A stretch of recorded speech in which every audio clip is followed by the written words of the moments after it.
இவ்வளோ பெரிய டேரக்டர் ஒரு அசிஸ்டன்ட் சார் அந்த பையன்கிட்ட வந்து இப்படி பேசுகிறாரு. முதல்ல இந்த பெரிய இடத்துல இருக்கவங்களாம் வேறு லெவலில் இருப்பாங்க. இன்றைக்கும் நம்ம சூப்பர் ஸ்டாராக இருக்கட்டும், உலக நாயகி, இவங்கெல்லாம் வந்து பக்கத்தில் போய் பார்த்தீங்கன்னா அவங்க அனுபவமே வேறு லெவலில் இருக்கும். விக்ரம் பார்த்தியான்னு கேட்பாரு, நம்ம பார்க்கலையே. எப்போதுமே அது ஒன்று இருக்கும் தெரியுமா, ஒருத்தனை பார்த்த உடனே கண்டுபிடிச்சிட்டா இருப்பாருங்க. நம்ம வந்து படமே 100-2 வருஷத்துக்கு பண்ணிடக்கூடாதுன்னு முடிவு பண்ணிட்டேன் அந்த சரண் சார். ஏன்னா நான் அந்த வேலையை நல்லா என்ஜாய் பண்ணி பண்ணேன். அதே மாதிரி படம் ஏதாவது போட்டு பார்க்க போனால் கூட வெளியிலலாம் நிற்க விட மாட்டார் ரஜினி சார். நிற்க விட மாட்டார் யாரையுமே. அவர் பிரியன் சார் வந்து வேலையில் வந்து ரொம்ப டார்ச்சர் பண்ணுவார். அவர் வந்து நாங்கள் வந்து எல்லோரும் நினைப்பாங்க 15 படம் ஒன்றா ஒர்க் பண்ணியிருக்காங்க, ரொம்ப ஒற்றுமையாக இருந்துப்பாங்க போல இருக்கு ஸ்பாட்டில். நிறைய சண்டை தான் போடுவோம் நாங்கள். ஷூட்டிங்காக தான் எல்லாம். ஷூட்டிங்னாலே ஒரு பயங்கரமான ஆக்ஷன் பிளாக் ஒன்று நடக்கும். இது மேலே கை வச்சா அது எந்த அளவுக்கு வந்து அது வந்து உதவுடும், எந்த அளவுக்கு ரத்த கலரியாக மாறும். ஏன்னா நான் செகண்ட் ஹாஃபில் அந்த ஃபைட் வர்றதுனால அதுக்கு முன்னாடி 5 மணி நேரம் கதை சொல்லி அப்படி டயர்டு விடுங்க போதும்னாரு என்ன. ஆக்சுவலாக கேபி சாரிடம் நீங்கள் கற்றதும் பெற்றதும் என்ன? ஸோ கேபி சார்கிட்ட ஒர்க் பண்ண வர்றதுக்கே நான் செதுக்கிக்கிட்டு தான் வந்தேன். அதாவது அது விளையாட்டான விஷயம் கிடையாது. அவரை வந்து அவர் பக்கத்தில் போய் நிற்கிறதே ஒரு மிகப்பெரிய விஷயம் அது. அதுக்கப்புறம் அவர்கிட்ட ஒர்க் பண்ணன்றது அது வந்து கனவுலேயே நிறைய. ஸோ அதுக்கு வர்றதுக்காகவே நான் வந்து நிறைய செதுக்கினேன். ஏன்னா அதுக்கு முன்னாடி மின்பிம்பங்கள் அவங்களுடைய இன்னொரு கன்சர்னில் டிவி சீரியல்லாம் ஒர்க் பண்ணி, ஆமாம் இன்னோஸ்குள்ளே ஒர்க் பண்ணி, அமீர் ஜான் சார்கிட்ட ஒர்க் பண்ணி, அங்கே வந்து நம்மளை கூப்பிடணும் யாராவது கேபி சார்கிட்ட வாங்கி அந்தளவுக்கு நம்ம எதாவது பண்ணணும்னு சொல்லி ஒரு பரபரப்பாகவே அங்கேயும் நிறைய ஆக்ஷன் பிளாக்லாம் பண்ணி ஷூட்டிங்காக தான் எல்லாம். ஷூட்டிங்னாலே ஒரு பயங்கரமான ஆக்ஷன் பிளாக் ஒன்று நடக்கும்ல. அதாவது அசம்பிளிங்கில் ஒரு அசோசியேட் டைரக்டர் இருக்கும்போது எல்லாத்தையும் கோஆர்டினேட் பண்ண வேண்டியிருக்கும். கோஆர்டினேட் எல்லா இடத்துலையும் சொல்கிறேன். இப்போ என்னோட கோ டைரக்டர் ஜானு கூட நிறைய ஆக்ஷன் பிளாக் இருக்கும். எப்படி இருக்குன்னா யாரோ ஒரு ஆர்டிஸ்ட் டெக்னீஷியனை வந்து இந்த டைம் வரணும்னு சொல்லுவாங்க. அவங்களுக்கு வேறு ஒரு இது இருக்கும். ஏற்கனவே சொல்லியிருப்பாங்க டேட்டு, வரமாட்டேன்பாங்க. அப்புறம் அடித்து பிடிச்சி ஓடி போய் அங்கே போய் அவங்களுக்கு கண்டிப்பாக வந்தே ஆகணுன்ற ஒரு ப்ரெஷர் போட்டு அங்கே வந்து வாயு வார்த்தை தகராறு எல்லாம் ஆகி அப்புறம் வந்தே ஆகணும்னு சொல்லி ஒரு வழியாகி ஒரு தொல்லை தாங்க முடியாமல் வந்து இப்படிலாம் வந்து ஏன்னா அந்த வேலை நடக்கணுன்ற ஒரு ஆக்ஷன் பிளாக் இருக்கும். இந்த மாதிரி விஷயங்களெல்லாம் நானும் அந்த சீசனில் நிறையா பண்ணி எனக்கு வந்து அவங்க அங்கே உள்ள மேல் மட்டத்தில் உள்ளவங்க நம்மளை வந்து கவனிக்க வச்சு சரண் சாரோட ஹெல்ப்பு, அவர் தான் நான் ஸ்டாண்டர்டாக சேர்றதுக்கு பெரிய ஹெல்ப்பு. ஸோ அந்த நேரத்தில் என்னை கூப்பிட்டு போனேன். அப்புறம் ரொம்ப பயந்துட்டு தான் போனேன் அவர்கிட்ட. அவர் எப்படி போய் பேசுகிறது அவர்கிட்ட அப்படின்ற அளவுக்கு. ஏன்னா உள்ளே போனோன்னே அவர் ஒரு வார்ம் வெல்கம் கொடுத்து உடம்புல உள்ள எல்லா அச்சத்தையும் சரி பண்ணி விட்டார். டக்குன்னு ஹலோ மிஸ்டர் எப்படி இருக்கீங்க வாங்க அப்படின்னு. ஏய் இவ்வளோ பெரிய டேரக்டர் ஒரு அசிஸ்டன்ட் சார் அந்த பையன்கிட்ட வந்து இப்படி பேசுகிறாரு. இதான் அவர் அந்த இடத்துல இருக்கார். எல்லாம் வந்து அவர்கிட்ட வந்து ஏபிசிலேருந்து கற்றுக்கிட்டா அப்படின்னு எல்லாம் சொல்லுவாங்க. அப்போ நம்ம சேனல் இன்டர்வியூ தானே. அப்போ ஒரு ஆர்டிஸ்ட் ஒரு அவங்ககிட்ட வந்து இந்த மாதிரி கேபி சார் அவர் எனக்கு ஏபிசிலேருந்து நாங்கள் வந்து அப்போ வந்து கிரிக்கெட்லாம் விளையாடுவோம். ஏபிசிலேருந்து கற்றுக்கிறதுனா என்ன கற்றுப்பாங்க, என்ன சொல்லிக் கொடுப்பாங்க. ஒரு எல்லோரும் அதே மாதிரி பேசுகிறாங்களே, வேணும்னு இப்படி பேசுகிறாங்களோ இப்படிலாம் கூட நாங்கள் பேசிடுவோம் பிஃபோர் சினிமா நான் சொல்லுவேன். அதுக்கப்புறம் அங்கே உள்ளே போனப்போ தான் தெரியுது ஏபிசிடிக்கு முன்னாடி ஏதாவது -A -Bலேருந்தே கற்றுக்கிற மாதிரி தான். அதாவது அப்படி ஒரு தெளிவு கொடுத்துருவாருங்க. தெளிந்த ஒரு டெக்னீஷியன் அவர் மாதிரி. உங்களுக்கு அடுத்தவங்களுக்கு புரியும் ஏன்னா வேலை செய்கிறோன்றது நம்ம கூட இருக்க நமக்கு புரிகிற மாதிரி அந்த வேலை இருக்கும். அங்கே போனோன்னா உங்களுக்கு ஒரு நம்பிக்கை வந்துடும். அதுக்கப்புறம் அந்த வண்டியை வந்து கரெக்டாக ஓட்டுறதா இல்லை ரேஷாக ஓட்டுறான்னு நீங்கள் தான் டிசைட். வண்டி உங்களுக்கு ஸ்டேரிங் வந்து கரெக்டாக பிடிக்கவே சொல்லி கொடுத்துருவார் அவர். அது வந்து அவரே சொல்லித்தரல மாட்டார், நமக்கு போனோன்னு புரிஞ்சிடும். ஏன்னா ஷார்ட் டிவிஷன் பண்ணி சொல்லும்போதே உங்களுக்கு அங்கேயே செதுக்கிக்கலாம். தான் நீங்கள் சொல்லிக்கலாம் இந்த கல்கி மாதிரி நம்ம அங்கே செதுக்கிக்கிட்டே இருப்போம். டெய்லி நம்ம மேலே இருந்து தேவையில்லாத பொருள் போயிட்டே இருக்கும். நம்ம வந்து ஒரு ஷேப்புக்கு வந்துட்டு இருப்போம். அங்கே ஒரு அப்படி தான் வந்து அவர்கிட்ட இருந்து வந்த பெரிய பெரிய டேரக்டர்ஸ் வசந்த் சார்லேருந்து, சுரேஷ் கிருஷ்ணாலேருந்து, நம்ம சரண் சார்லேருந்து, சமுத்திரகனி சார்லேருந்து எவ்வளோ பேர் இருக்காங்க. யார் பேரையா விட்டா மன்னிச்சுக்கோங்க. ஸோ அது மாதிரி எல்லாருமே வந்து அங்கேருந்து வந்தவங்க தான். நானும் அங்கேருந்து தான் வந்திருக்கேன்.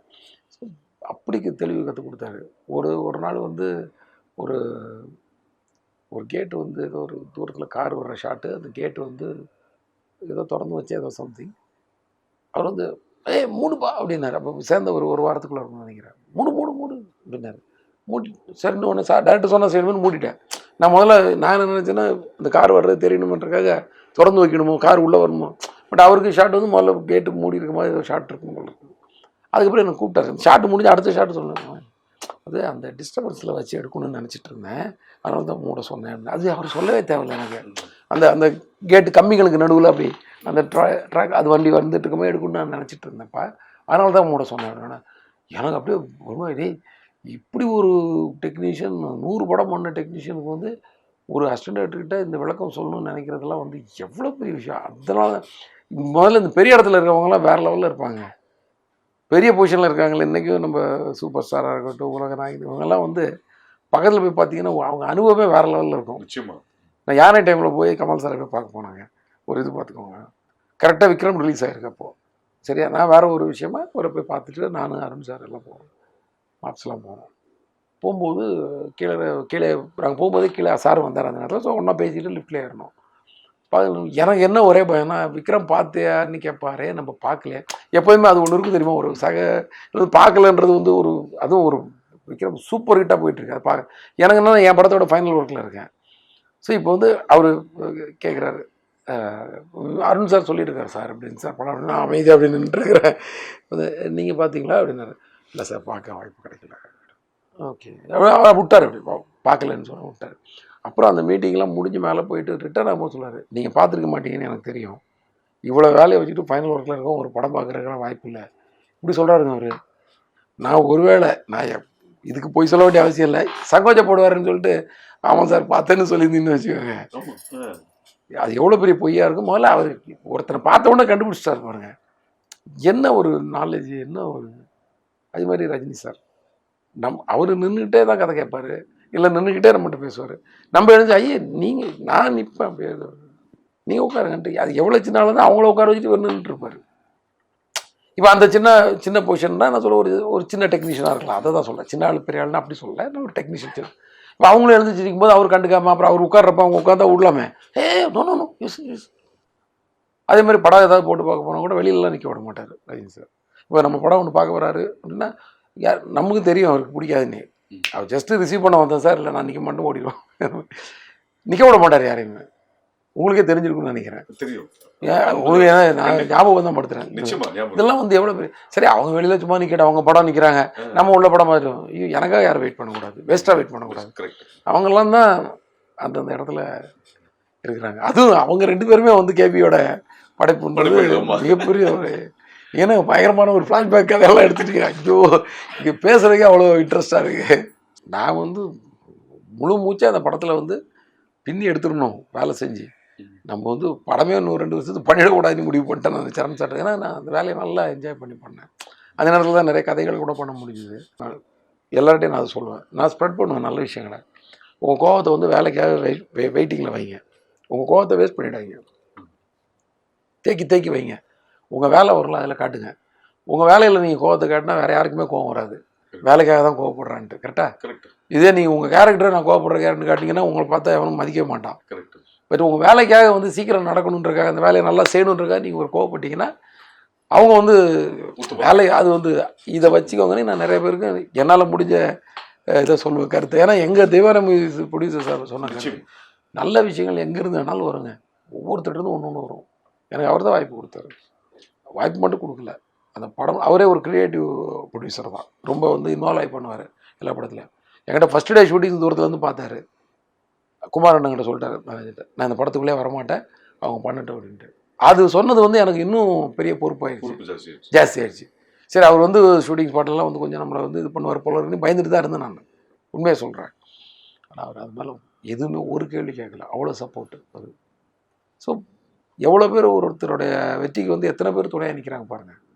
இந்த மாதிரி தான் ஒவ்வொருத்தர்லேருந்து ஒவ்வொன்றும் கற்றுக்கிட்டு ஒன்று இது மாதிரி நான், அதாவது அந்த அசிஸ்டன்ட் ஜாபை வந்து ஒரு என்ஜாய் பண்ணி, அங்கேருந்தே ஒரு ப்ரொடியூசர் எனக்காக தயாராகி, நான் அந்த ப்ரொடியூசருக்காக தயாராகி என்னை வந்து ஒரு 2 ஹவர்ஸில் ஒரு கதையை கேட்டு கன்ஃபார்ம்னு சொல்லி உடனே போய் ஒரு எல்லா ஆர்டிஸ்டையும் பார்த்து கன்ஃபார்ம் பண்ணி, பரத்வாஜ் சார், அது எல்லா டெக்னீஷியன், பிரியன் சார் ஏற்கனவே அசிஸ்டன்ட் டைரக்டராக இருக்கும்போதே அவரை நான் வந்து ஃபாலோ பண்ணிகிட்டு இருந்தேன். பிரியன் சார் வந்து வேலையில் வந்து ரொம்ப டார்ச்சர் பண்ணுவார். அதாவது நாங்கள் வந்து எல்லோரும் நினைப்பாங்க 15 படம் ஒன்றா ஒர்க் பண்ணியிருக்காங்க, ரொம்ப ஒற்றுமையாக இருந்துப்பாங்க போல இருக்கு ஸ்பாட்லன்னு. நிறையா சண்டை தான் போடுவோம் நாங்கள், அதுதான் எனக்கு ரொம்ப பிடிக்கும். அதுதான் சொல்லுவேன், கதை ஆர்டிஸ்ட் நம்ம வந்து வேலைக்காக சண்டை போடுற வரைக்கும் அது வந்து 6 மணிக்கு மேலே கிடையாது. 6 மணிக்கு மேலே நீங்கள் சண்டை போட்டால் தான் அது ரிஃப்ளெக்ட் ஆகும். வேலையில் சண்டை போடுறது, அது இந்த சண்டைன்றது வந்து ஒரு ஆர்குமெண்ட். ஒரு டைரக்டருக்கும் ஒரு ஜானர் இருக்கு, ஆக்ஷன், ஃபேமிலி, சென்டிமெண்ட், எமோஷன். ஆனா உங்க படத்துல எல்லா படத்துலயுமே ஆக்ஷனுக்கு என்ன இம்பார்ட்டன்ஸ் இருக்கோ ஃபேமிலிக்கு அந்த அளவுக்கு இம்பார்ட்டன்ஸ் இருக்கு ஒண்ணு. ரெண்டாவது உங்களோட எல்லா படத்துலயுமே அந்த உறவு முறைகள் பத்தின ஒரு இம்பார்ட்டன்ஸ் இருக்கும். மதினி, மச்சினி, அந்த இது எல்லாம் அது இன்னைக்கு இருக்கிற ஜெனரேஷனுக்கு அது கொண்டு போய் சேர்க்கணுன்றதுக்காக உருவாக்கப்பட்டதா இல்ல அது கதைக்களத்துல தானா வந்தது? கதைக்காலத்தில் தாங்க. நீங்கள் எந்த பிரச்சனை உங்களுக்கு ஒரு பெரிய ஒரு அமௌண்ட்டு பண இழப்பு ஒன்று வருதுன்னு வச்சுக்கோங்களேன், அதுக்கெல்லாம் நீங்கள் வந்து பெருசாலாம் வந்து எக்ஸ்ட்ரீம் ரியாக்ட்லாம் பண்ண மாட்டாங்க. உங்கள் கையில் இருந்து சும்மா ஒரு எக்ஸாம்பிள் உங்கள்கிட்ட வந்து ஒரு 1,00,000 ரூபா உங்களுக்கு ஒரு இம்பார்ட்டண்ட்டாக வச்சுருந்த பணம் தான். ஆனால் ஒருத்தர் அடிச்சுட்டு போயிட்டான்னா அவனை அப்படியே கொடூரமாக நீங்கள் இதெல்லாம் பண்ணிடணும்னு நினைக்க மாட்டீங்க. ஆனால் உங்கள் குடும்பத்தை ஒருத்தன் பாதிப்படைய வைக்கணும்னு நினச்சான்னா நீங்கள் அப்படியே கொடூரமாக மாறிடுவீங்க. இதுதான் நான் ஒரு போலீஸ் படம் எடுத்தாலும் அவன் குடும்பத்து மேலே கை வைக்கணும்னு நினைக்கும் போது அவன் வந்து தீயாக மாறுறான். மற்ற ஆக்ஷன்லாம் வந்து அவனை அரெஸ்ட் பண்ணுற லெவலில் மட்டும்தான் இருக்கும். எக்ஸாம்பிள் வந்து சிங்கம் 2ன்னு வச்சுக்கோங்க. சிங்கம் 2ல் வந்து பார்த்திங்கன்னா பிகினிங்லேருந்து ஏதோ ஃபைட்லாம் இருக்கும். யாரோ அரெஸ்ட் பண்ண போவார், ஏதோ அனலைஸ் பண்ண போகும்போது அங்கே ஒரு ஃபைட் இருக்கும். அதெல்லாம் வந்து ஒரு ஃபைட்டாக மட்டுமே இருக்கும். ஆனால் இன்றைக்கி நைட்டு உங்கள் வீட்டை வந்து அட்டாக் பண்ண போகிறாங்க அப்படின்னு அவருக்கு தகவல் வந்துடும் மிஸ்டர் தியாகண்ணன் மூலமாக. இப்போது அவரை வந்து எப்படி ரியாக்ட் பண்ணுவார்னா, இவனுடைய எவனும் திரும்பியே போயிடக்கூடாதுன்னு ரியாக்ட் பண்ணுவார். ஏன்னா ஒரு போலீஸ்காரன் குடும்பத்து மேலே கை வச்சா அது எந்த அளவுக்கு வந்து அது வந்து உதவுடும், எந்த அளவுக்கு ரத்த கலரியாக மாறும் அப்படின்னு எவனுக்கு அந்த தைரியம் மட்டும் வந்துடக்கூடாது. ஒரு அதிகாரியை வந்து மடக்கணும்னா அவன் குடும்பத்து மேலே கை வச்சிடலான்ற அந்த விஷயம் மட்டும் எவனுக்கும் தோணிடக்கூடாது. அப்புறம் எந்த போலீஸ் ஸ்டேஷன்லையும் யாரும் வேலை செய்ய முடியாது, எந்த அதிகாரியும் வேலை செய்ய முடியாது. அதிகாரியை வந்து ஆப்போசிட் பண்ணால் அது எந்த பண்ணுமோ ஸ்ட்ரைட்டாக தான் பண்ணிக்கணும். அவன் குடும்பம்ன்றது தனி. அப்படி ரிவர்ஸில் அப்போ அந்த அதிகாரி வந்து தப்பு பண்ணவனை உண்டு, தப்பு பண்ணவன் பிள்ளையும் பொண்டாட்டிக்கிட்ட போய் வம்பு பண்ணாலும் இல்லை அவங்க மேலே போய் ஒரு கேஸை போட்டாலும் என்ன வருது, அதை இவங்களும் செய்யக்கூடாது, இது அவங்களும் செய்யக்கூடாது. ஒரு எத்திக்ஸு. அதை தாண்டி அவனை உள்ளே வர பார்ப்பானுங்க. அப்போ கன்னை உடைச்சிட்டு, ஏன்னா அதை சரண்டர் பண்ணால் தான் நான் கத்தியை கையில் எடுக்க முடியும். அது கையில் தான் நான் கன்னை வச்சு தான் சுட முடியும். ஏன் அதை யூஸ் பண்ணாமல் நீ கத்தி எடுத்து நீ கேட்டக்கூடாது. ஸோ முதல்ல அவராகவே ஒரு டேபிளை அடித்து அதே ஒன்று சின்னதாக உடச்சி விட்டு இதை கொண்டு போய் ஆர்மரியில் போய் சரண்டர் பண்ணிவிடு. So a police man with family without weapon அப்படின்ற மாதிரி நிற்பார். அது எதுக்குன்னா அந்த அந்த கதையை சொல்லும்போது நான் ஜிக்கிட்ட சொன்னேன், ஜி நீ வந்து உங்களை ஒருத்தன் ரோட்டில் திட்டினான்னா நீங்கள் தாங்கிடுங்க, ஆனால் தம்பியை திட்டினான்னு வச்சுக்கோங்க, கார்த்தி ஒருத்தன் திட்டினான்னு உங்களால் தாங்க முடியாது. அது மாதிரி தான் இதான் மூடு இந்த சீனுக்கு. உங்களை எத்தனையோ பேர் அடிக்க தான் வருவான். ஏன்னா நீங்கள் போலீஸ்னாலே ஒரு 10 எதிரி இருந்துட்டு தான் இருப்பான். அதான் நீங்கள் ஜாலியாக தான் போயிட்டுருப்பீங்க டெய்லி. That's everyday's problem. ஆனால் உங்கள் குடும்பத்தை ஒருத்தன் கணக்கு பண்ணுறான்னா அது எவ்ரிடே ப்ராப்ளம் கிடையாது. அது ஒன்ஸ் ப்ராப்ளம். அது வரவே கூடாத ப்ராப்ளம். அது முடிச்சிடணும்னு நினைப்பீங்க. இதான் அது அந்த கதை சொல்லுமா அப்படின்னு சொன்னேன். சார் புரியுது சார், இல்லை நான் சொல்லிடுறேன். இதே மாதிரி தான் தொண்டை தண்ணி வாங்கிட்டு அந்த ஏன்னா நான் செகண்ட் ஹாஃபில் அந்த ஃபைட் வர்றதுனால அதுக்கு முன்னாடி 5 மணி நேரம் கதை சொல்லி அப்படி டயர்டு விடுங்க போதும்னாரு என்ன. ஆக்சுவலாக சினிமா இன்னைக்கு டெக்னாலஜி வந்து டிஜிட்டல் வந்துருச்சு. ஆனால் இப்போ சமீபத்தில் சில டைரக்டர்ஸ் ப்ரொடியூசர்ஸ் என்ன ஃபீல் பண்ணுறாங்கன்னா, அந்த ரீல்ல எடுத்ததை விட இன்னைக்கு டிஜிட்டல் எக்ஸ்பென்சிவ் ஜாஸ்தியா இருக்கு. ஒரு நாளைக்கு இவ்வளவு ஹார்ட் டிஸ்க் தேவைப்படுது, இது வருது, பேசாம ரீல்கே திருப்பி போலாமா அப்படின்ற மாதிரி ஒரு விஷயங்களும் போயிட்டு இருக்கு. இன்னும் அந்த கிறிஸ்டோபர் நோலன் ஃபிலிம்ல தான் எடுத்திருக்காரு படம். ஸோ அது மாதிரி இங்க திருப்பி ரீல்ல எடுக்கிற விஷயங்கள் வருமா? நீங்க ரெண்டுத்துலயுமே பயணப்பட்டிருக்கீங்க, எது பெஸ்ட்னு உங்க பார்வை என்ன? எது பெஸ்ட்டுன்னா நம்ம எல்லாத்தையும் எப்படி யூட்டிலைஸ் பண்ணிக்க போகிறோன்னு தான் சொல்லணும். அதை வச்சு தான் அது பெஸ்ட் ஆகும். ஆனால் அப்போ வந்து ஒரு அளவு ஒரு மைண்டு வந்து ஒரு விஷயத்தில் நம்பிக்கையாக இருந்துச்சு. இப்போ வந்து அந்த நம்பிக்கை கொஞ்சம் குறைஞ்ச மாதிரி இருக்குது. எப்படின்னா டிஜிட்டல் இருக்கிறதுனால ஒன்மோர் எடுத்துக்கலான்னு எல்லாருக்குமே வந்து ஒரு அவங்க எல்லாருக்குமே ஒரு லெத்தாதிக்காக இருக்காங்க. அவங்க ஒரு ஸ்ட்ராங்காக இல்லை. இது ஒன்மோர் போனாலும் எதுவும் வேஸ்டேஜ் இல்லை. ஆனால் டைம்ன்றது வேஸ்ட் ஆகிட்டு, கடவுள் கொடுத்த 24 ஹவர்ஸ் வேஸ்ட் ஆகிட்டு இருக்குன்றது நம்ம யாருக்கும் புரியல. அந்த வகையில் தான் பெரிய இது. நம்மளும் வந்து இன்னொரு டேக் எடுக்கிறதுக்கு தயாராக இருக்கிறோம். முன்னாடிலாம் இன்னொரு டேக் எடுக்க மாட்டோம். ஏன்னா ஆர்டிஸ்டே சொன்னால் கூட இல்லைங்க எனக்கு தேவையான ரியாக்ஷன் அங்கே வந்துருச்சு, நோ ப்ராப்ளம் வேணாம். இப்போ வந்து சரி ஆர்டிஸ்ட் சொல்கிறாங்க நமக்கு ஏதோ செலவு இல்லை அப்படின்னு நம்ம எடுக்க வேண்டிய கட்டாயத்துக்கு வந்துடுறோம். ஏன்னா ஆர்டிஸ்டே ஏன் ஒரு டேக் எடுத்தால் என்ன இருக்குது நீ கோச்சிக்கிறாங்க. முன்னாடி வந்து அது வந்து 100 அடி ஓடிச்சுன்னா அதில் வந்து 4000 ரூபா போயிருன்றது எல்லாருக்கும் தெரிஞ்சிட்டு இருந்துச்சு. அது இப்போ இல்லாதனால அது ஒரு கண்ட்ரோல் இல்லாமல் தான் போய். பட் டெக்னாலஜி வந்து என்ஜாய் பண்ணுற மாதிரி தான் இருக்குது. ஏன்னா இது இந்த வகையில் மட்டுமே இதை பார்க்கக்கூடாது, வேறு நிறைய விஷயங்கள் இருக்குது. ஏதோ விஷயங்களை நிறையா உள்ளே கொண்டாடுறதுக்கும் சரி, ஒரு டெக்னாலஜி உள்ளே வந்ததுனால ஒரு சீனை வந்து வேறு வெரைட்டியாக கட் பண்ணி பார்க்குறதுக்கும் சரி, நினச்ச மாத்திரத்தில் ஒரு விஷயத்த இன்றைக்கி எப்படி அப்படி அவங்களுக்குன்னா ஒரு மெசேஜ் போய் எங்கேயோ போய் சேர்ந்துடும். அந்த மாதிரி ஒரு 4 பட்டனை தட்டினாலே ஒரு டிசால்வையோ இல்லை ஒரு இது டேரெக்டாக போட்டுக்கிட்டு என்ன எப்படி பண்ணி பார்க்கல, இந்த சீன் ஃபுல்லாக டிசால்வில் கட் பண்ணுவோமா இல்லை கட்டில் பண்ணுவோமா இல்லை வைப்பில் கட் பண்ணி இப்படி நினச்சிட்டு இருக்கிறதோட அடுத்த 3 நிமிஷத்தில் கட் பண்ணி பார்த்துட்டு சரி நம்ம இது பேசாமல் நம்ம கட்ஸில் டிசால்வில் போயிடலாம் அப்படின்னு போயிடலாம், இல்லை எஃபெக்ட்ஸே வேண்டாம் அப்படின்னு டிசைட் பண்ணுறது செஞ்சு பார்க்குறதுக்கு அது வசதியாக இருக்குது. அண்டு டிஜிட்டல்லையும் நிறைய ப்ளஸ் இருக்குது. அது மாதிரி நான் ஒரு சேஸோ இல்லை ஒரு ஃபைட்டோ எடுக்கும்போது சண்டை போட தேவையில்ல மாஸ்டர்கிட்ட இல்லை சக டெக்னீஷியன்ஸ்கிட்ட. ஏன்னா அவங்களுக்குன்னு ஒரு ஃப்ரீடம் கொடுக்குறதுக்கு வசதியாக இருக்குது. இப்போ நீங்கள் ஃபுட்டேஜ் கண்ட்ரோல் இருந்ததுன்னா ஒரு நாளைக்கு வந்து இத்தனை கேன் தான் ஓட்ட முடியும்னு ஒன்று இருக்கும். ஸோ நம்ம அந்த ப்ரெஷரையும் சேர்த்து போட வேண்டியிருக்கும். ஸோ இப்போ என்னென்னா எடிட்டில் தான் மண்டை காயுது எல்லாருக்கும். 10 லட்சம் அடி எல்லாம் ஷூட் பண்ணிட்டு வந்துடுறாங்க. தேவையானது 10,000 அடி 13,000 அடி. இதை வந்து சுருக்குறக்குள்ளே எடிட்டர் தான் ரொம்ப அவசரப்படுறாங்க. அப்படி தான் இருக்கும். வளர்ச்சிங்கிறது எப்போதுமே வந்து கொஞ்சம் நம்ம அதுக்குரியபடி ட்ராவல் ஆகிக்க வேண்டியதான். அதை வந்து கஷ்டம்னு நினச்சி ஒதுக்கி வைக்கிறதோட, ஆனால் அவர் வந்து ஃபிலிமில் எடுத்திருக்காருன்றது பாராட்டத்தக்க விஷயம். அவர் எவ்வளோ மைண்ட் கண்ட்ரோல் பண்ணி எடுத்துக்காரு. டிஜிட்டலில் போய் ட்ராவல் ஆகி வேணாம் நான் ஃபிலிம்குள்ளே வரேன்னு சொல்லி வந்ததெல்லாம் வந்து அவங்களாம் வந்து கிரேட்டுன்றது தான். அதான் அந்த ஆளுமையோட பண்ணுற டைரக்டர்னு சொல்லுவாங்கல்ல, நான் அந்த ஆளுமே அவர்கிட்ட இருக்குது. இந்த துறையில் ஒரு அங்கீகாரத்தை நோக்கி தான் நம்ம பயணப்படுறோம். நீங்கள் கேபி சார்ட்ட செந்தில்நாதன் சாருக்கு அப்புறம் கேபி சார்ட்ட ஒர்க் பண்ணீங்க, அசிஸ்டண்டாக இருந்து தொழில் கற்றுக்கிட்டீங்க. அப்படி இருக்கும்போது பாலச்சந்திரன் உதவியாளராக இருந்த நீங்க பாலச்சந்தர் தயாரிப்பில் 2 படம் பண்ணீங்க. அதை எப்படி பாக்குறீங்க? பயங்கர கேபி சார் கவிதாலயால படம் பண்ணுறதே ஒரு பெருமையான விஷயம். அது நான் அங்கேயே ஒர்க் பண்ணிவிட்டு அங்கேயே இப்போ படம் பண்ணுறதெல்லாம் வந்து ஒரு மிகப்பெரிய ஒரு வாய்ப்பு. வரப்பிரசாதம். இதில் வேறு டேரக்டர்கிட்ட வேறு கதை சொல்ல வச்சுட்டாங்க. மேடம் வேணாம் மேடம் விட்டுருங்க மேடம், சும்மா பாருங்க சொல்லுங்க அப்படி உட்காந்துட்டு கதை சொல்கிறதுன்றதே ஒரு பயங்கரமான ஒரு சேலஞ்ச். அவர்கிட்ட சொன்னேன் ஒரு கொஞ்ச நேரம், முடிஞ்ச அளவுக்கு தம் கட்டினேன்.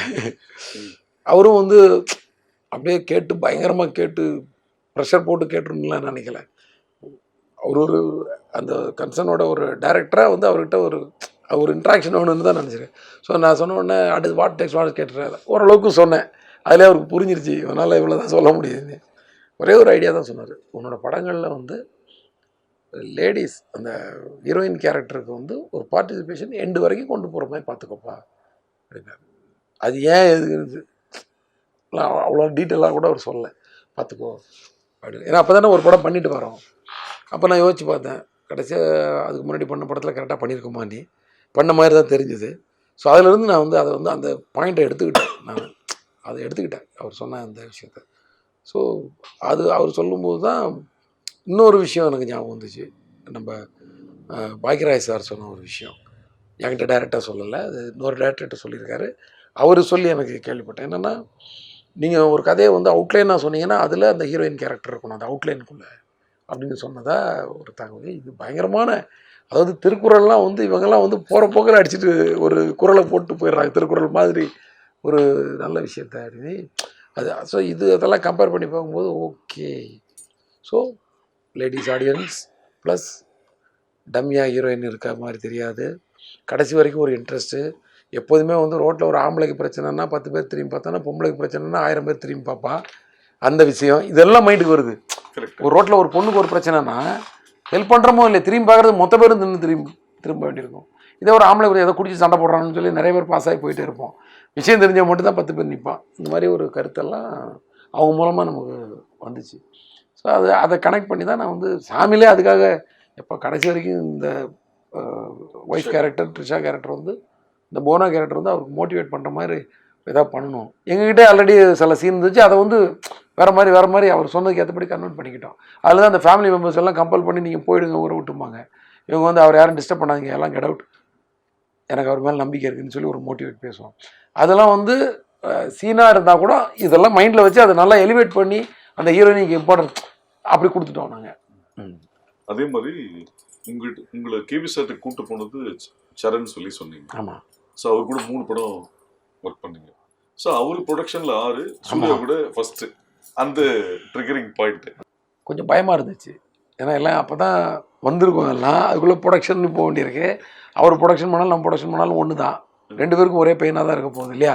நம்ம வெறும் டேரக்டர் தான், ப்ரொடியூசர் ஆச்சு அவராச்சு நம்ம விட்டுட்டு போக முடியாது, அந்த மாதிரி ஆகிடுதுல்ல. அப்போது ஒரு படம் முன்னாடி ஜி சொன்னார், மாரி ஒரு படம் பண்ணணும், நீங்கள் தான் ஃபஸ்ட் படம் பண்ணணும் நான் ப்ரொடக்ஷன் போது, ஜி இந்த ஒரு படம் முடிச்சிடுறேன் நான், எல்லாருமே கொஞ்சம் ஸ்ட்ராங் ஆகிக்கலாம், ஃபினான்ஷியலாக ஸ்ட்ராங், அதுதான் சொன்னேன், ப்ராக்டிக்கலாக சொல்லிடுறேன் என்ன இப்போ ஃபினான்ஷியலாக கொஞ்சம் ஸ்ட்ராங் ஆகிக்கலாம், ஏன்னா இது நீங்கள் எடுத்தாலும் ஒன்று தான், நான் எடுத்தாலும் ஒன்று தான், ப்ரெஷர் கொஞ்சம் அதிகமாக இருக்கும், அப்போ கொஞ்சம் டென்ஷன் இல்லாமல் இருக்கணும்னா கொஞ்சம் எல்லாருமே கொஞ்சம் நீங்களும் கொஞ்சம் ஸ்ட்ராங் ஆகிக்கோங்க அப்படின்னு சொன்னேன். நீ எப்போ வேணாலும் பண்ணுங்கன்ற, அவருக்கு ஒன்றும் உடனே பண்ணுன்ற மாதிரிலாம் இல்லை.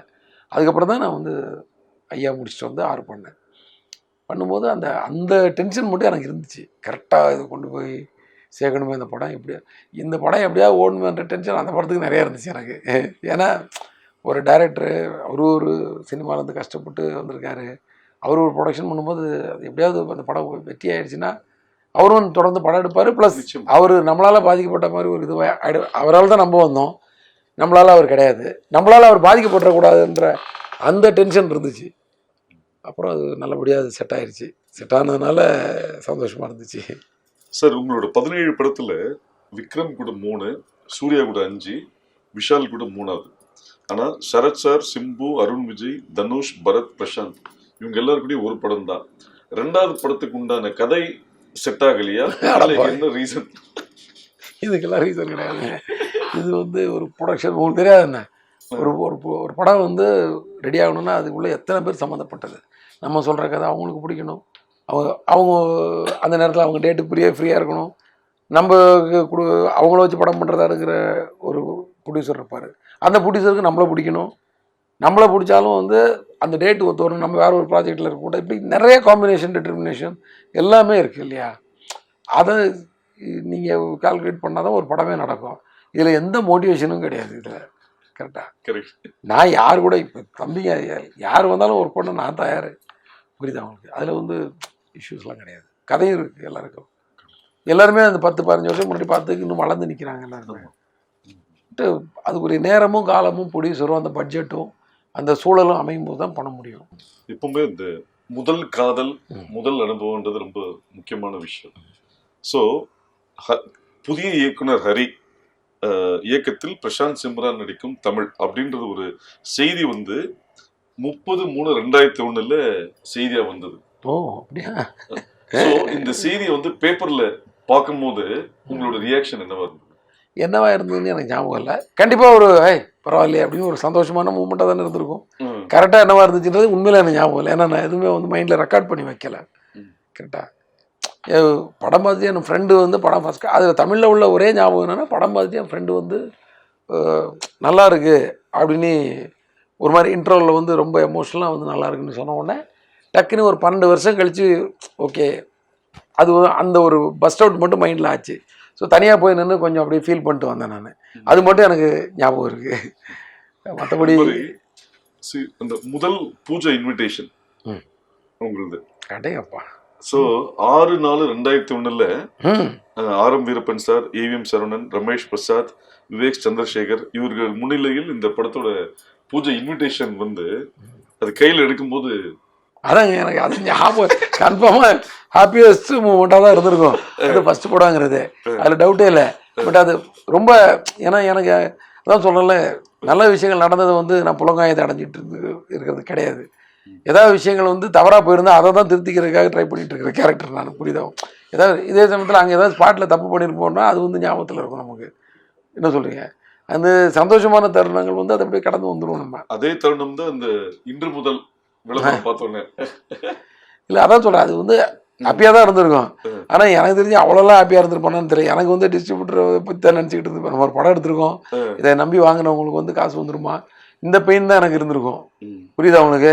இன்று முதல் நம்ம பேர் வந்து எவ்வளோ சந்தோஷப்பட்டனோ அதுக்கு ஈக்குவலாக அந்த பெயினில் இருந்திருப்பேன் நான். இதுதான் ஃபேக்ட். அதே மாதிரி இந்த ஃபோட்டோ பார்த்தோன்னே என்ன தோணுது உங்களுக்கு? இது சாமி ஃபங்க்ஷன். ஆமாம் ஆமாம். கேபி சார் அந்த ஷீல்டு வாங்கும்போது அதாங்க ஒரு படம் வந்து இப்போ வந்து இன்றைக்கி வந்து ஒரு படம் வந்து அந்த செட்டப்பே மாறி போச்சு. 2 வாரம் ஓடினா போகுதுன்ற மாதிரி ஆயிடுச்சு. அதிலே எல்லாருமே தண்ணீர் அடைஞ்சிடுறாங்க, காலத்துக்கு ஏற்ற மாற்றம். ஆனால் அன்றைக்கி 100 நாள் ஓடணும். இது வந்து 125 நாள் ஃபங்க்ஷனும் போது அதை கவிதாலெல்லாம் எடுத்து கொண்டாடினாங்க. அதில் வந்து விவேக் சார் வந்து எனக்கு வந்து பயங்கரமாக என்னை பற்றி பேசி எதிர்காலத்தில் வந்த ஒரு மாதிரி சொல்லி ஒரு இதை கிரியேட் பண்ணி விட்டார். அதை வந்து நிறைய பேர் கேள்வியாக பேச. ஸோ ரஜினி சார் வந்து என்னை பற்றி நிறைய பேசினார். பார்த்தீங்களா பேசுனது. அதெல்லாம் வந்து முதல்ல வந்து நம்மளை பற்றி பேசுனதை விட அந்த மாதிரிலாம் பேசுறதுக்கு அவங்களுக்கு மனசு வருது பாருங்க. ஒருத்தரை வந்து என்கரேஜ் பண்ணுறதுக்கு ரஜினி சார் மாதிரி ஆள் வந்து ஒரு 10 நிமிஷம் ஒரு புதுசாக ஒரு டைரக்ஷன் பண்ண ஒரு பையனை பற்றி பேசி அதெல்லாம் எவ்வளோ பெரிய இருக்கு. அந்த மைலேஜ் தான் நமக்கு இன்னைக்கு வரைக்கும் இருக்கும்னு நினைக்கிறேன். அன்னைக்கு அவர் கொடுத்த அந்த ஃபியூவல் இன்ஜெக்ஷன் இருக்குல்ல, அந்த என்கரேஜ்மெண்ட் இன்ஜெக்ஷன், அது இன்னைக்கு வரைக்கும் நம்ம பாடியிலே இருக்குங்க. அது 3 பசங்க வளர்ந்து வெவ்வேறு ஸ்டேஜில் இருக்காங்க. இன்னமும் அதாவது ஒரு படம் முடிஞ்சோன்னா ஃபேமிலியோட டூர் போகிறது, இது போகிறது, ஒரு லவ்வபுளான ஃபேமிலியோட ட்ராவல் ஆகுறீங்க. அது ரொம்ப குடுப்பையான ஒரு விஷயம். ஸோ அந்த ஃபேமிலி சப்போர்ட் உங்களுக்கு எந்த அளவுக்கு சக்ஸஸ்ஃபுல்லாக இருக்குது? அந்த சப்போர்ட்டு தான் நம்மளுடைய இப்போது நேற்று வந்து நான் காலைல எப்போ வந்தோன்னே யாருக்குமே தெரியாது, யாரையும் டிஸ்டர்ப் பண்ணல. அப்படியே கதவு தட்டினேன், திறந்தாங்க, உள்ளே போய் அப்படியே போய் சைலண்ட்டாக ஒரு ரூமில் போய் செட்டில் ஆகிட்டேன். காலைல மெசேஜ் போட்டிருக்காங்க வேறு யாரையும் இந்த ஹவுஸ்ன்னு சொல்லி என் ஒய்ஃப். நான் மேலே போய் ஜிம் ரூம் திறந்து படுத்து ஏன்னா யாரையும் டிஸ்டர்ப் பண்ண வேணான்ட்டு. ஏன்னா நான் வந்ததே காலையில் வந்து ஒரு 5:15 என்னமோ தான் வந்தேன். வந்துட்டு இப்போ போயிட்டு உடனே தூக்கமும் வராது எனக்கு. அதனால் உட்காந்து நாளைக்கு ப்ரொமோஷனுக்காக ஊருக்கு போனோம். அந்த பேக்கிங் பண்ணுற வேலை எல்லா வேலையும் செஞ்சேன். அதில் 6 ஆகிடுச்சு. சரி 6 மணி ஆகி போச்சு. இப்போ நம்ம இப்படியே தூங்கி என்ன பண்ண போகிறோம், இன்னும் கொஞ்ச நேரம் முடிச்சிருந்தா ஒரு காஃபி சாப்பிட்லான்ட்டு கீழே போய் ஒரு காஃபியை சாப்பிட்டேன். அப்படியே வந்து சரி ஒரு டிஃபன் மாதிரி சாப்பிட்லான்னு சொல்லி என்ன ஃபுட்டு இருக்குதுன்னு பார்த்தா அதையும் சாப்பிட்டேன். 6:45 தான் போய் படுத்தேன். படுக்கும்போது இவங்களுக்கு வந்து எங்கேயோ ஒரு இடத்துல தூங்கிட்டு இருப்பான்னு தெரியும். ஸோ இதுதான் பெரிய என்ன வந்த உடனே கூப்பிடல, இது பண்ணல, அது பண்ணல, நம்மள அது மாதிரிலாம் கேட்கவே மாட்டாங்க. ஏதோ வந்தாச்சுன்றது மட்டும் அவங்களுக்கு வந்து தெரிஞ்சிடும்ல, கேட்டால் வந்துட்டாருன்னு சொல்லி. ஸோ ஏதோ ஒரு இடத்துல வந்து நான் முன்னாடி ஃப்ரண்ட் ரூமில் எங்கேயா போய் ஒரு சோஃபாவில் சுருண்டுப்பேன். எங்கே இடம் இருக்கோ அங்கே வந்து, ஏன்னா யாரையும் எனக்கு வந்து நான் டிஸ்டர்ப் பண்ணுறது பிடிக்காது. மெயினாக முதல்ல வந்து வீடை நாக் பண்ணி படுத்துருக்கவங்களை எழுப்புறதே எனக்கு டென்ஷன் தான். சரி அது அந்த அந்த ஒரு செகண்டில் பூட்டுறத கூட நான் தான் பூட்டிப்பேன். பூட்டாதீங்க, நீங்கள் திறந்து விட்டதோடு அவங்க வேலை முடிஞ்சுன்னு அந்த அம்மாவை நீங்கள் போய் படுத்துக்கோங்கன்ட்டு நான் வந்து படிப்பேன். அப்புறம் ஒய்ஃபெல்லாம் டிஸ்டர்ப் பண்ண மாட்டேன், பசங்க டிஸ்டர்ப் பண்ணுவேன். ஸோ அப்படி அதே மாதிரி அவங்களும் வந்து நம்ம வேலையில் வந்து அங்கே போய் எங்கே போனீங்க, நாக் ஸ்டுடியோ, ஓ அங்கே ஒர்க்கா, okay, second copy work, okay okay, அவ்வளோதான். அதுக்கு மேலே எதுக்கு, ஏன் சீக்கிரம் வந்துருக்கலாமா, அது பண்ணிடுங்க, இது பண்ணிடுங்க, அதெல்லாம் கேள்வி கிடையாது.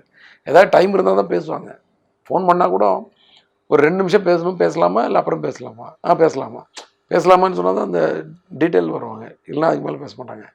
அதே மாதிரி தான் பசங்களும், நீங்கள் ரெஸ்ட் எடுத்துக்கோங்க, நீங்கள் ரெஸ்ட் எடுத்துக்கோங்கன்னு ரொம்ப டிஸ்டர்பே பண்ண மாட்டேன்பாங்க. ஷூட்டிங் டைமில் நான் சொல்கிறது, நாங்கள் வந்து அந்த டிஸ்கஷன் டைம் அந்த டைமில் தான் அப்படியே மணிக்கணக்கில் டைம் ஸ்பெண்ட் பண்ணுவோம் வீட்டுக்கு போனேன். மற்ற நேரத்தில் வந்து என்ன இல்லைடா அதெல்லாம் ரெஸ்ட்லாம் தேவையில்லப்பாண்ணே, இல்லை இல்லை நீங்கள் காலையில் ஒர்க் வச்சுருக்கிறீங்க, படுக்க போனீங்க, நீங்கள்கிட்ட டிஸ்டர்பே பண்ண மாட்டாங்க பசங்க. ஸோ அது மாதிரி நீங்களே சொல்லிட்டீங்க, ஆன்சரு இதுதான். இதுதான் ஒரு எல்லா மனிதனுக்கும் பின்புலம் வந்து அவன் குடும்பம் தாங்க. கரெக்ட். குடும்பத்தை சார்ந்து வாழ்கிறவன் அத்தனை பேருக்கும் குடும்பம் தான் முதல் பலம், முதல் சக்தி. அதுக்கப்புறம் தான் தன்னம்பிக்கை. அந்த குடும்பம் வந்து முதல்ல நிற்கலைன்னா தன்னம்பிக்கையை நம்ம இழந்துருவோம்.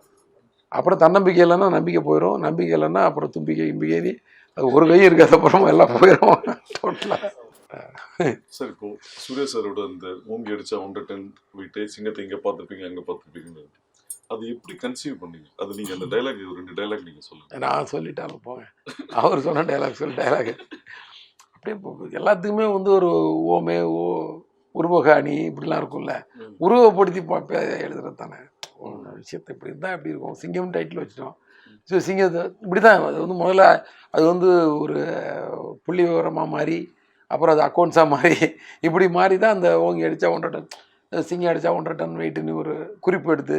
ஸோ ஓகே, அப்போ அவன் கோவத்தில் அதை அண்டர்லைன் பண்ணி சொல்கிறான் அப்படின்னு அந்த அந்த கேரக்டர் அப்படி சொல்லுது அப்படின்ற அவன் நீ சொன்னது அந்த கேரக்டர் சொல்கிறான். அது மாதிரி அந்த துரசிங்கம் கேரக்டர் வந்து அந்த கோவத்தில் அப்படி கொந்தளிக்கிறான், அப்போது அந்த வார்த்தை வருது அப்படின்ற மாதிரி விஷயம் பண்ணி அதை அடிக்கிறதுல இதில் கூட திரும்பி ஒருத்தன் வரும், அவனை டமாலு திரும்பி பார்த்து அடிக்கிறது, அவன் புரண்டு போய் உழுறது இந்த லோகங்களில், அந்த கையெல்லாம் அப்படி செவந்து அதில் என்னென்னா உங்களுக்கு அந்த டைலாகோட ஹைலைட் என்னென்னா, மண்வெட்டியும் கடப்பாரையும் பிடிச்ச கைடா இது, இந்த அடியெல்லாம் நீ தாங்க முடியாது, நீங்கள் அது அந்த மாதிரி கையெல்லாம் நான் பார்த்துருக்கேன், இதெல்லாம் ரியாலிட்டி. கலாபவன் மணி சார் கையை தொட்டு பார்த்துருக்கீங்களா? இரும்பு கை மாதிரி இருக்குங்க. ஏன்னா அவர் அவ்வளோ ஒர்க் பண்ணியிருக்காரு போல இருக்கு. கையை பிடிச்சாருன்னா வேலில் வந்து ஒரு கணக்கப்பில் ஒரு நோட்டு எடுத்துகிட்டு வர அதை அடிப்பாருங்க, நோட்டு 3 துண்டாயிடுச்சுங்க, ஒரு பெரிய லாங் சைஸ் நோட்டு. என்னடா நோட்டு பிஞ்சு போச்சுன்ற பாரத் என்னோட அசிஸ்டண்ட் அசோசியேட்டாக இருந்தார். சார் என்ன சார் அவர் ஒரே அடி அடிச்சார், நோட்டை வந்து எங்கேயும் வச்சிடலாம் கையில் பிடிச்சி தான் கிளம்பி டமால் அடிப்பார். நீ பவுடருக்கு பதிலாக பான்ஸ் பவுடர் வாங்கி கொடுத்த பாஸ்பரஸுக்கு பதிலாக சொல்லி அடிப்பார். துண்டு துண்டாயிடுச்சா அப்படி சார் என்ன சார் கையில் வச்சுருக்கீங்க அப்படின்னு சொன்னாச்சுன்னா சும்மா கை கொடுக்கலாம்னு சொல்லி அமுக்க ஐயோ அட மிகப்பெரிய கலைஞர்ல ஒரு. ஸோ இப்படி ஒரு ஒரு ஸ்டோரி, ஒரு ஃபேமிலி, என்டர்டெயின்மெண்ட், ஆக்ஷன் எல்லாம் இருக்கிற ஹரி ஏன் தமிழில் மட்டும், ஏன் தெலுங்கோ ஹிந்தியோ வேற லாங்குவேஜுக்கு போக மாட்டேன்றாரு? கம்ஃபர்டபுளாக ஒரு ப்ராஜெக்ட் வந்தால் போயிட வேண்டியதுதான். பட்டு அந்த மாதிரி ஒன்றும் கண்டிப்பாக போகணுன்னு நான் தான் சொல்கிறேன். எனக்கு பெருசாக இங்கே போய் ஒன்று சாதிச்சே ஆகணும் அப்படின்லாம் எனக்கு கிடையாது. கொடுக்குற வேலையை சிறப்பாக செய்யணுன்றது மட்டும் தான் மோட்டிவ். ஆக்சுவலாக எப்படியா நம்ம ஒரு ஹிந்தி படம் எடுத்து நிறைய ஆஃபர்ஸ் வந்துச்சு ஹிந்தி படம். ஏன்னா நான் ஹிந்தி படமே நீ பார்க்குறதில்ல, உனக்கு படம் எடுக்கிற வேறு வேலையா, நீ என்னை பார்த்து நானே கேள்வி கேட்டுருவேன். அப்போ கம்பெனி இருக்கு கொஞ்ச நாள். புரியுதா உங்களுக்கு? முதல்ல ஹிந்தி படம் எடுக்கணும்னா நம்ம முதல்ல ஹிந்தியில் படம் நிறையா பார்க்கணும். அவங்க என்ன ஸ்டைலில் இருக்காங்கன்னு யோசிக்கணும். அவங்களுடைய மேக்கிங் ஸ்டைல்லேருந்து அவங்களுடைய எல்லாமே நமக்கு தெரியணும் இல்லையா? நம்மளே ஏதோ ஒரு ரொம்ப முக்கியமான படங்கள் தான் ஹிந்தியிலே பார்க்க முடியும். அதனால் அதுக்கெல்லாம் அவ்வளோலாம் நமக்கு அது இல்லாமல் ஹிந்தி பண்ணி ஆகணுன்ற பெரிய மோட்டிவேஷனும் எனக்கு கிடையாது. தெலுங்கு பண்ணி ஆகணும், கன்னடம் எல்லாத்துலேயும் பண்ணுறதுக்கு இன்ட்ரெஸ்ட் தான். நான் நிறையா மீட்டிங்ஸ் போயிருக்கேன். அதுவெல்லாம் சரியாக ஒர்க் அவுட் ஆகாமல் கூட இருந்திருக்கும், அது வேறு விஷயம். ஆனால் கண்டிப்பாக இதை பண்ணி ஆகணும், நான் தமிழ் தான் பண்ணுவேன்ற பிடிவாதமும் கிடையாது, மற்ற படங்களும் நான் பண்ணுன்ற பெரிய வேகமும் கிடையாது. எந்த ப்ராஜெக்ட் வருதோ, இப்போ அடுத்த ப்ராஜெக்ட் என்ன வருதோ அதை கமிட் பண்ணிப்பேன், அதை சிறப்பாக செஞ்சிருவோம் ஒரு வருஷம் உட்காந்து, அவ்வளோதான். சார் இது வந்து 14th April 2002 ஃபஸ்ட் படம். இன்சிடென்ட்லி 26th April 17வது படம்.